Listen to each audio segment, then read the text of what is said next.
My girlfriend and I recently moved into our new home, a place we had long envisioned as perfect for us. We were especially excited to share it with our cat, Bella, whom we had adopted together. Everything felt ideal when we first settled in, except for one minor detail: the house next door. It appeared abandoned, with renovations seemingly halted midway. Our property layout features an entrance to our back garden on the right, adjacent to the abandoned house's garden entrance. A fence that once separated the two properties had been removed by the previous owner for replacement, but was never reinstalled, leaving both backyards openly accessible. Beyond the abandoned house lay another property, separated by a fence, where several young men reportedly resided.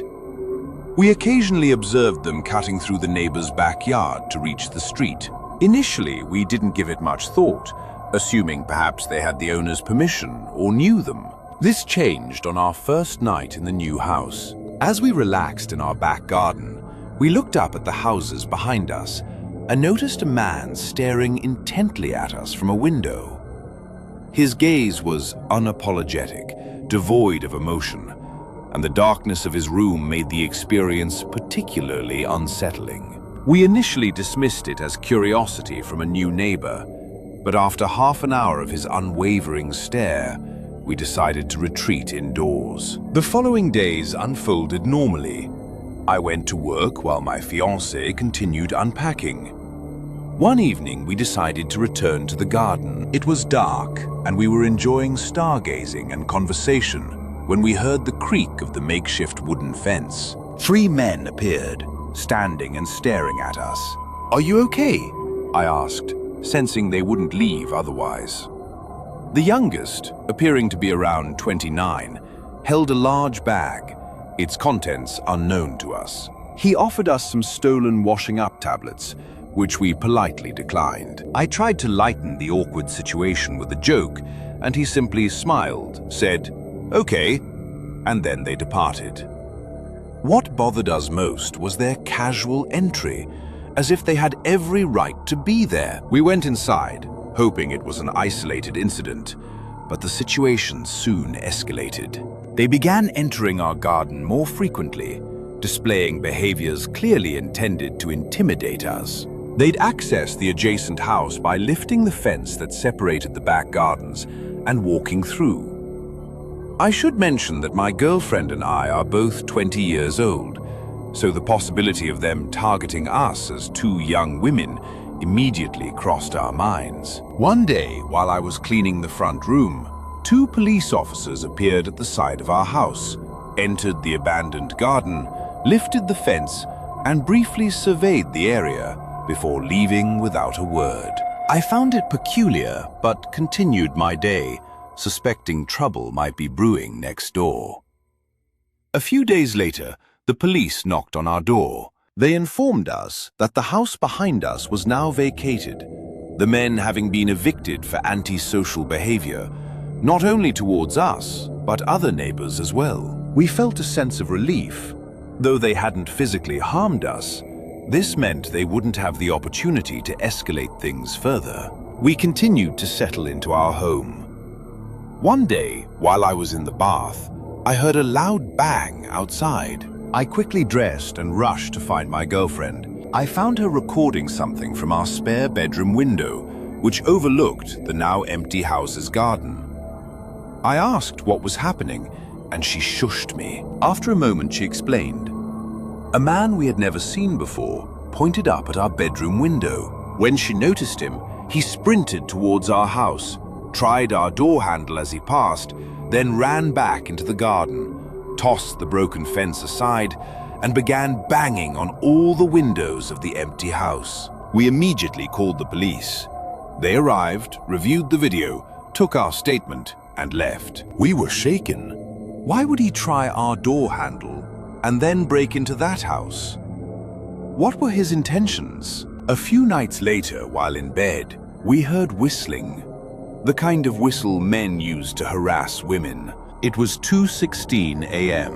We listened quietly and then heard someone tapping on our window.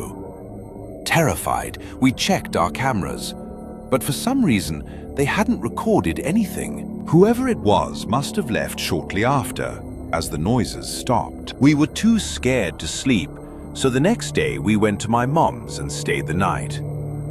Upon our return the following morning, we discovered our Ring doorbell had been removed and placed on the floor, and its SD card was missing. Someone had clearly returned, and we knew who it was. Who else would do such a thing? We called the police again. They advised us to keep all doors and windows locked. The woman on the phone even pointed out that the removal of the camera could signify a planned escalation, which terrified us further. But at least she was honest. The whistling, banging, and attempts to re-enter the house persisted for weeks. We filed multiple police reports. They never tried our door again, so we hoped it was over. But 3 weeks later, while in bed watching funny clips from our camera, we checked the live feed.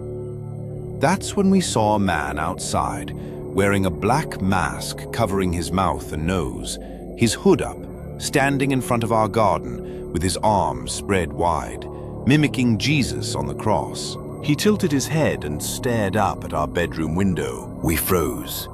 At the time, we had moved the camera inside the house, so it didn't record. We were so shaken that we didn't even think to screen record. He then spoke, but we couldn't hear what he said. Then he turned, walked to the opposite side of the street, and simply stood there, staring at our house for about 30 minutes. We called the police again. They stated it wasn't illegal to stare at someone's property and dismissed the whole incident. Even when we described what he had done on our lawn, they made us feel that we were overreacting. We couldn't sleep for days. Any noise outside, even normal ones, terrified us. Then one night at 2:52 a.m., we received a notification. I woke my girlfriend and said, "Someone's outside. I know it. Please check the camera." She did, and there they were. 2 masked men approaching from the side of our house, shining flashlights into our windows. One of them, the same man who had been harassing us, held what appeared to be a crowbar. Why us? What was the purpose of this? For days on end, he would stand across the street, pointing, waving, or shouting things up at our window. Every time we looked, he would stare blankly back. It was clearly meant to scare us, and it worked. We kept contacting the police, but they have done very little. The harassment continues. We now have cameras and record everything, but we feel powerless. Just earlier today, he stood outside again, staring up at us. We captured it on video, and we are absolutely terrified. But we will provide an update if anything else happens. Let me preface this by stating that I am not mentally unstable. I realize how this will sound: paranoid, unhinged, delusional. But I swear everything I'm about to recount actually happened. It began with faces, or more accurately, faces that all seemed subtly distorted. 3 months ago, I ended my relationship with my ex, Caleb. We had been together for almost 2 years, and the breakup was long overdue. Caleb wasn't violent. He never physically harmed me, but he was subtly controlling and possessive in a calculating way, perhaps the most insidious kind. He would track my phone usage and quiz me about my day's activities to see if my answers would remain consistent. After leaving him, I changed my number, deactivated my social media, and even relocated apartments. I believed I was finally safe. Then came the barista. It was a Tuesday morning, and I stopped by a small, unassuming coffee shop near my new place, where I had only been once or twice before. As I approached the counter, the barista, a girl around my age, smiled at me. But something about her expression made me pause. She tilted her head and said, "Good morning, Sunshine." I froze. Sunshine was Caleb's nickname for me, and it wasn't a common one. He'd use it sarcastically whenever I was upset, like, "What's wrong, Sunshine?" He enjoyed provoking reactions. I initially dismissed it as a coincidence, but then it happened again. A few days later, I took a rideshare to work. The driver was different from usual. An older man, perhaps in his 50s. He kept glancing in the rearview mirror as if trying to recognize me. And then he asked if I had ever figured out what I was running from. He said it with such casualness. I simply responded, "What?" And he just chuckled and shook his head as if I were in on some inside joke. Caleb had said that to me once, after I told him I needed time to figure myself out. He had leaned in, dead serious, and asked, "Ever figure out what you're running from?" Now, two strangers had repeated verbatim things he had said. It continued. A woman at the grocery store bumped into me and whispered, "You don't get to just disappear." A man on the street commented, "Still wearing your hair like that," as he passed. Another person, someone who worked in my building, said, "You always like this song," while humming the exact tune Caleb used to play when we argued. It wasn't their faces that unnerved me. It was the way they looked at me, as if they knew me, or at least thought they did. They all had different faces, but their eyes held the same unsettling expression. I started to think I was losing my mind. I couldn't fathom any other explanation, so I resorted to an act I wasn't proud of. I reached out to Caleb, not directly, but through his sister. I told her to tell him to stop. I speculated he might have hired a private investigator, or perhaps he was stalking me, manipulating situations and spreading rumors. I just wanted it to end. The following day, she messaged back saying, "I don't know what you're talking about. Caleb's in rehab. He's been there for 6 weeks with no phone." I was skeptical. I thought she was covering for him. That was until a week later when I saw a picture she posted of him on Facebook, looking pale and gaunt, holding one of those one-day sober chips. So it couldn't be Caleb. At least not directly. Still, I couldn't shake the unsettling feeling that these strangers possessed information they shouldn't. One evening, I stayed late at work. My apartment no longer felt safe. Not because anything bad had happened inside it, but I just disliked being alone. Around 10 p.m., I finally decided to head home. I walked the 10 minutes to my place, head down, headphones in, but playing no music. A habit I developed to hear if anyone was following me. As I turned the corner onto my block, I noticed someone sitting on the stoop of the building across from mine. It was a young man with his hoodie up and his head down. I almost walked past him until he spoke. He said, "Cold out tonight, huh, sunshine?" I stopped walking. He didn't look at me, just stared at the sidewalk as if reading something there. I slowly walked past, remaining silent. Upon reaching my building, I went upstairs and bolted every lock on my door. I sat on the couch for hours, listening to nothing, and eventually drifted off to sleep. The next morning, I awoke to find my doormat flipped over. This might not seem significant, but I live alone, and my unit is on the top floor. People don't just accidentally pass my door. Scrawled in pen on the underside of my mat was a message. "You can change your face too if you want, but I'll still recognize you." I didn't understand its meaning, but it still made me vomit. That day, I booked a hotel for the weekend. I left my apartment without packing anything. I didn't even feel safe enough to grab clothes. I just needed to be somewhere crowded. The hotel clerk assigned me a room on the 4th floor. It was small, quiet, and a bit stuffy, but it felt secure. That sense of safety lasted only until around 2 a.m. when someone knocked on my door. There were 3 slow knocks. I sat up in bed and waited. Eventually, they knocked again.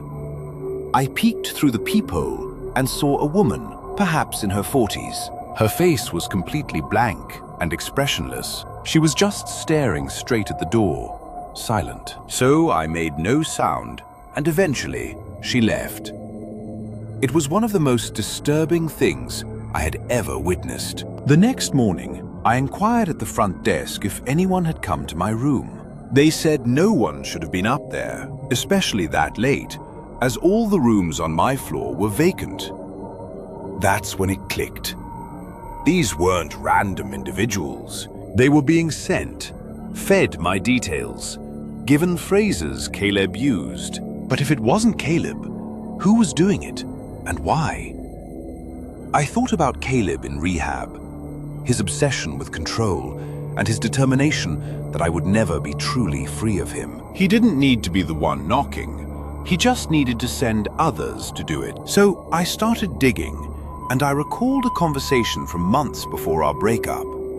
Caleb had mentioned a forum he frequented, a place where people shared tactics. He made it sound like it was for productivity or self-improvement. I didn't remember the name.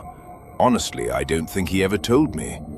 But in retrospect, it sounded like some creepy, cultish role-play nonsense, except it was happening to me, for real. Someone, likely Caleb, had hired people to echo his words and mimic his patterns, so that even if he was technically out of my life, I would constantly be reminded of him. It wasn't stalking in the traditional sense. It was psychological graffiti, like he was spraying himself onto strangers so I could never be sure who I was looking at. I don't think it's about watching me, but rather about ensuring I never stopped watching for him. I moved again and disappeared from social media once more. I even dyed my hair. I instructed my friends not to tell anyone where I was. It worked until last week. I was walking home from the bookstore when a woman passed me on the street and said, "Still hiding behind books, sunshine?" She didn't stop walking or even glance at me. I don't think this will ever cease. Perhaps he paid some crazy underground service to torment me for a year. Who knows? Maybe he made it public. Perhaps this is some sick underground game now. Who can scare sunshine the best? Who can get the closest without touching?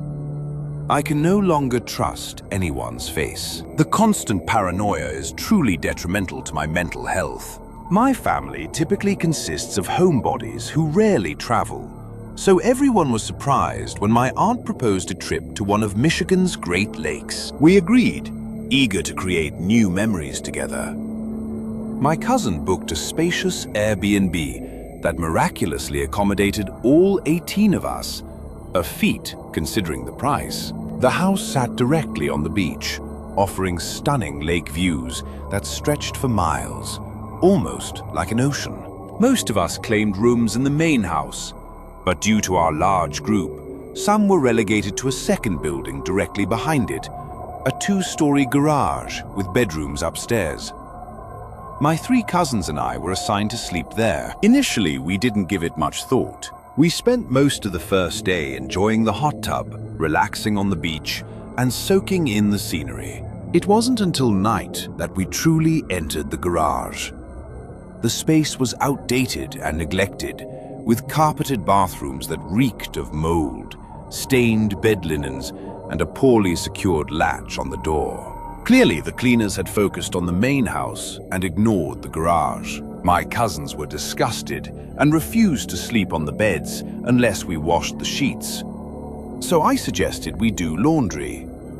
The machines were small, allowing us to wash only one set of bed sheets at a time, making it clear we'd be up late. We passed the time upstairs, waiting for the first load. My cousin Maria complained about being stuck in the worst place, and as she spoke, I began to feel uneasy, as if something bad was imminent. I've experienced this feeling before, a rare intuition that usually precedes a nightmare or something worse.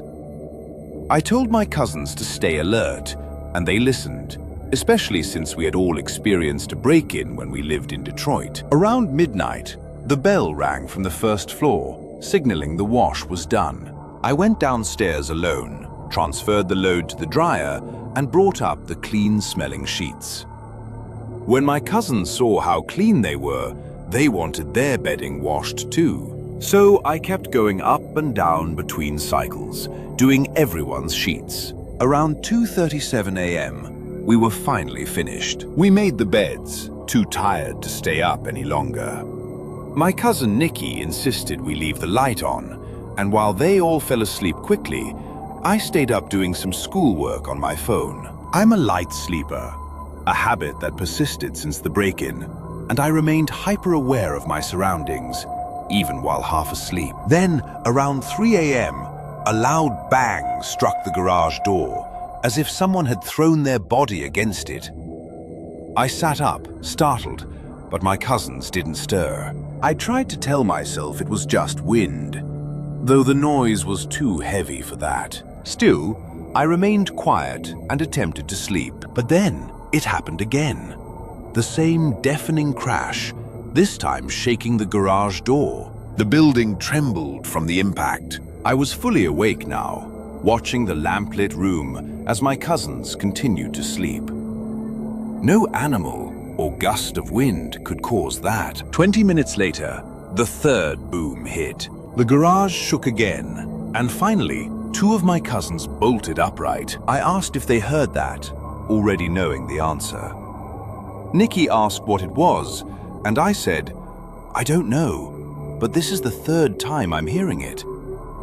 We all agreed no wind could produce that sound. Nikki suggested texting her mom, my aunt, so we did. It was 4:11 a.m. when she responded, realizing something serious must be happening. She woke my uncle, who ran outside to check the property. We stayed upstairs, too afraid to move, until we heard knocking.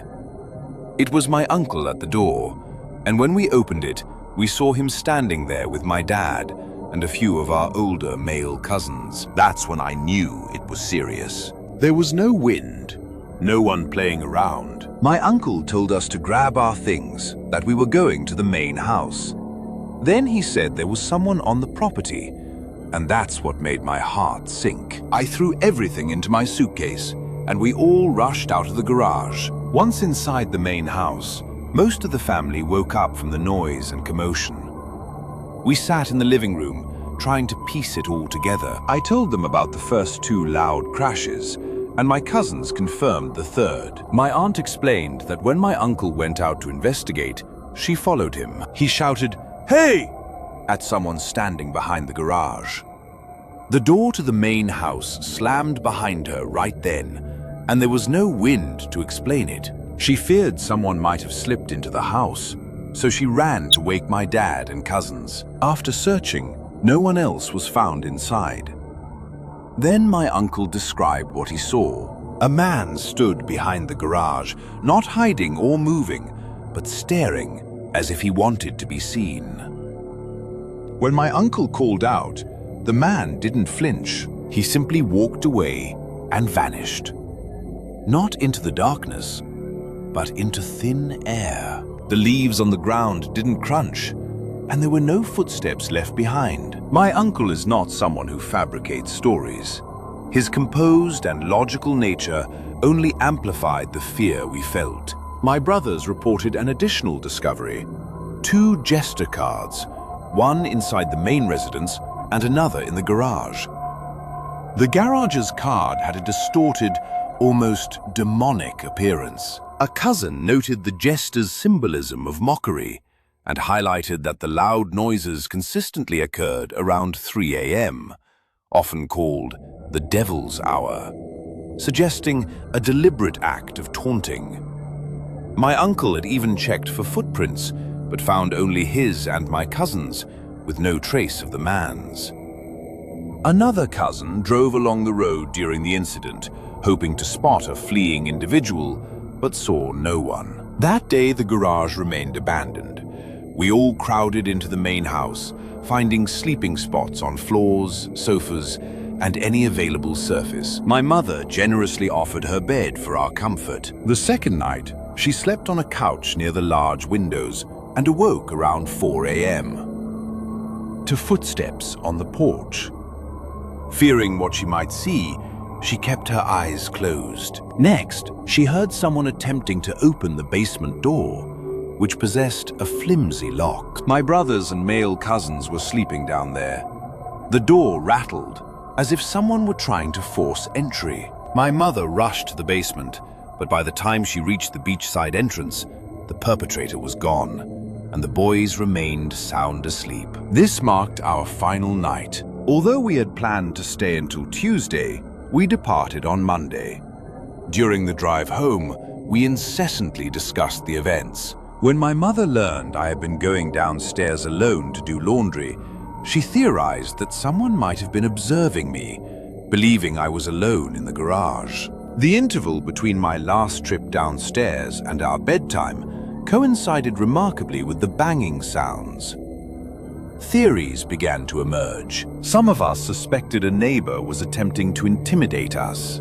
Others, particularly due to the jester cards, believed a paranormal element was at play. My aunt pointed out that a normal person would have fled when confronted by my uncle, but this man simply observed and then vanished. We contacted the Airbnb host, who claimed she would review the footage from the camera above the garage door, but we never received a follow-up. This left us wondering if she knew the man or if he was a neighbor. Upon our arrival, my sister and cousin had walked the beach and encountered a woman next door who watched them with a cold, unfriendly stare, offering neither warmth nor a greeting. The house was quite isolated, and we understood that a constant stream of Airbnb guests might annoy locals. Yet we had been respectful. We felt we didn't deserve such an experience. This was our first family vacation, and despite everything we endured, we hoped it wouldn't be our